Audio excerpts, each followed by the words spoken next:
Anonymous Watch Guy here. Today I've got my reaction video to Watches and Wonders 2022. First, a quick wrist check wearing the Tudor Black Bay 41 with the silver dial. My personal favorite watch. It is fantastic. So this isn't the channel you go to for fabulous video editing or anything fancy like that. So I'm just going to use my iPad and we are going to talk about some of this week's new releases. You're probably going to see a lot of glare and reflection of me in the background, but that is the quality you have come to expect. So number 5 on my list is IWC. I really like what IWC is doing with some different color variations. And utilizing some different materials. They come out with the Top Gun chronographs in the ceramic, in both the green woodland color. You've got your white Lake Tahoe version, the Mojave Desert, which is one of my personal favorites. I think that one's really cool. And then they've got this Ceratanium model, which is not even ceramic. It's some kind of alloy that they've come up with themselves. It's an IWC's developed material. It's this kind of cool matte black color. There's a good shot of the watch right there. Very cool looking, in my opinion. All blacked out. It's using the IWC in-house manufacturer caliber.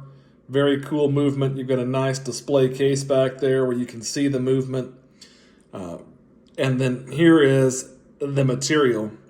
The lightness and robustness of titanium combined with the hardness and scratch resistance similar to ceramic, developed by IWC. So it's their own kind of proprietary material. And I just think that's really cool. I think it's something different. The MSRP on this watch is a little over $11K, so it's not a cheap watch. But I think it's cool to see a company doing something a little bit different with materials. I also really like the Top Gun in the jet black. It is a ceramic case with a titanium crown. Just some really cool stuff out of IWC. I like the creativity with the materials. You could say, hey, they're just using, rehashing their same old models just with different materials. That may be a criticism, but I think it's pretty cool. Next on the list, number 4, is Oris and their Pro Pilot X with the caliber 400 movement. I am a big Oris fan. I do own an Aquas date. My Aquas date does have the Salida movement, but this is a titanium watch. Really cool colors. You've got your salmon dial here. They've also got a blue and a gray dial. Your caliber 400 movement is in-house manufactured caliber. It's a 5-day power reserve. They've got a 10-year warranty on it. Just a fantastic movement developed by Oris. Top-notch quality. Oris is an independent brand. They make really good watches. But at $4,300 US retail on this one, really nice dimensions, 39 millimeter case, kind of in that sweet spot for most people. I do have a bigger wrist, so sometimes a 39 millimeter case might be, a little smallish for me. But I think that Oris has got a winner on their hands with this particular model. Again, something different than stainless steel, titanium. I really like the case design. I kind of like that almost, fluted bezel around the side there. Bracelet looks really cool. Just a really interesting looking watch. Something a little bit different. and I'm definitely a fan of what Oris is doing. I really like this particular watch, and this is one that's on my radar to maybe pick up and add to my collection. Next on the list, Grand Seiko in their Evolution 9 collection. Some really cool models here from Grand Seiko. Grand Seiko is known for their finishing, their case finishing, their dials, the spring drive movement, just some next level watchmaking, and really for the quality that you get in the package. You could say an affordable price, or at least a price where you are getting value for money. They've got some really cool spring drive models in GMT in this Evolution 9 collection. This SBGE 285 is one that I really kind of have my eye on. Really like that white dial, that white textured dial, a little bit like the snowflake style dial, but in a GMT. It's high intensity titanium again, something a little bit different than just regular stainless steel. Box sapphire crystal, again, great dimensions on this one, 41 millimeter case, 48 millimeters lug to lug. This one does have the 9R66 spring drive movement, 72-hour power reserve. Definitely a winner in this collection from Grand Seiko. I also really like the SLGA 015. This is a high specification diver's watch. Really cool textured dial. Looks kind of like, ocean waves in kind of a deep, I don't know if it's a deep blue or a black, but that dial just looks fantastic. Again, it's titanium sapphire crystal.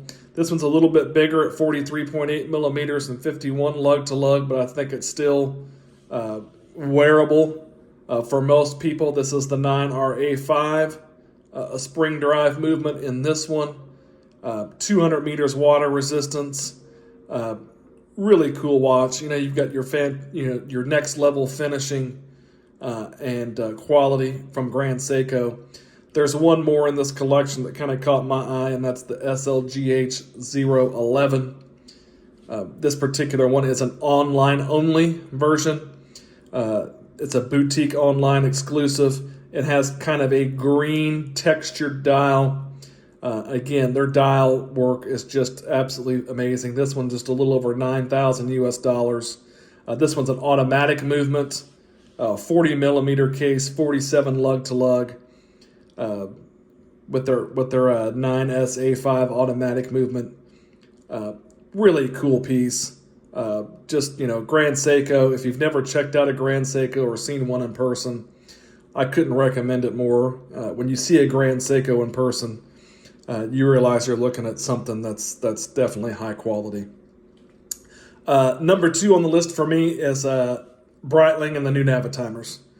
I couldn't like these new Navitimers more. You've got a 41 millimeter, a 43 millimeter, and a 46 millimeter option.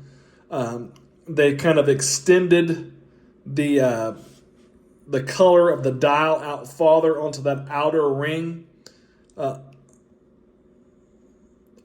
which kind of makes the dial again appear a little bit larger than on some of the old Navitimers that had that big outside white ring and your dark dial in the center, or vice versa. Really like the colors on these watches, like kind of the old retro vibe, the old school logo, the red tip seconds hand. The finishing looks like it's top notch on these. Breitling's known to be kind of big and blingy with a lot of high polish. There's definitely some polish on these. But I think that the finishing is, from what you can see in video and on pictures, is just top notch. Really like the dial colors. I really like this copper dial color in the 43 millimeter version. I really also like the mint green, the kind of lighter green, the darker green, and then this ice blue version. This ice blue version is just really sharp. Really like the colors on these. You've got the B01 movement manufacturer caliber in here. that gets you 70 hours of power reserve.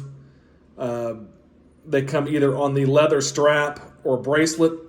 The bracelet on these, let's take a look at the silver one here with the bracelet. See if we can get a couple of good pictures of the bracelet on here. Just really sharp looking watches. Again, that red tip seconds hand against that silver dial. This is a silver dial, but it has a little bit of a panda vibe. Again, you can see how much farther out the color of the dial extends out into this outer ring. The secondary color used to be much wider, making the face of the watch look smaller. The face of the watch looks bigger now with the color extended out.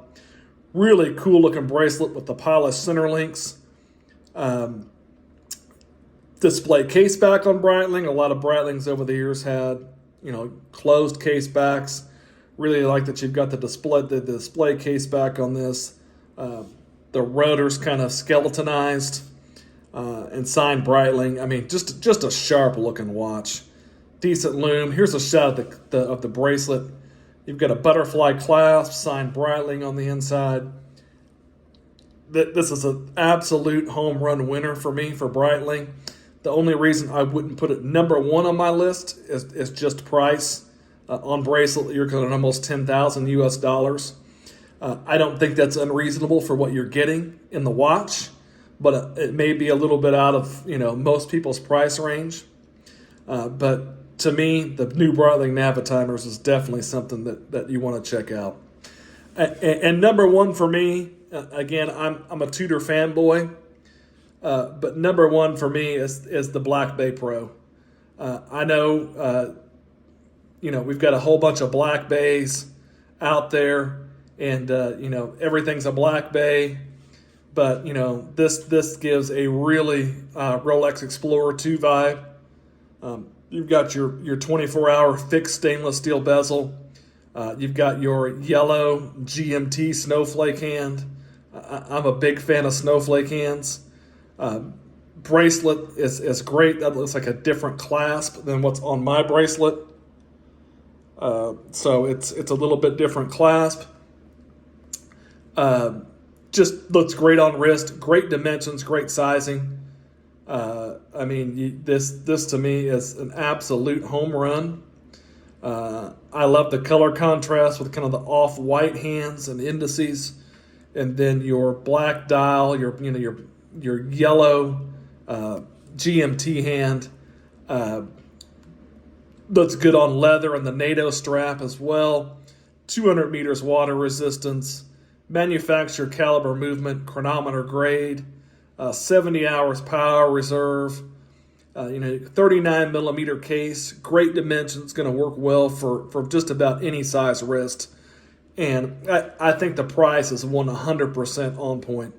$36.75 on the leather or the NATO strap, $4,000 US on stainless steel bracelet. I mean, to me, they could charge more for this watch, I feel. You've got a true GMT. You've got a manufacturer caliber movement. You've got the kind of quality and finishing that you would expect on a Tudor. I've done a review on this watch. Finishing, quality, next level. Tudor makes great watches. For only $4,000 US on bracelet or $3,600 on the strap, this Black Bay Pro GMT to me is the real standout and kind of the home run winner for me of the whole week of Watches and Wonders. And it's just because the whole package and the value that you get for your money. I think it's head and shoulders above of kind of some other entries on the list. Now, Tudor has some other new watches with the two-tone GMT, the chrono in the yellow gold two-tone, your 36, 39, 41 two-tone. I mean, none of those do that much for me personally. I think this two-tone GMT is nice looking. I don't think any of those are bad pieces, but I think they hit a complete home run with the Black Bay Pro. I think it looks like a fantastic, again, it's a Rolex Explorer 2, basically, in a Tudor package is kind of the vibe that it comes to me from it. And, you can't get a Rolex, let alone, at retail. You cannot walk into an AD and buy one. This one may be hard to get from an AD initially because I think the demand's going to be really high for it. But it's going to be much more attainable for many more people than a Rolex, Explorer 2. So the Black Bay Pro, everything's a Black Bay. You call it a Black Bay Pro. Is it an Apple product? Apple calls everything Pro. That's kind of the thing that popped to my mind. But irregardless of the name, I think the watch is a real standout. So there you have it. My 5 winners from Watches and Wonders 2022. IWC, with their use of ceramic and colors and some other cool materials on their pieces. Oris with their Pro Pilot Titanium X Caliber 400 with some cool colors and cool design. The Grand Seiko Evolution 9 series, some really nice spring drive GMTs, really cool dive watch. This boutique edition as well with the great green textured dial. Your Breitling Navitimers, kind of going back to the old school logo, the cool colors, the BO1 movement, the bracelet upgrade, looking great, and then your Tudor Black Bay Pro. So if you like the video, give me a like, maybe subscribe to the channel. If you have some other thoughts, maybe there's another watch out there that you think deserves to be on the top 5, or another brand that you feel should replace one of these, please let me know in the comments. Your thoughts and opinions are definitely welcome and appreciated. But thanks for watching. We'll see you next time.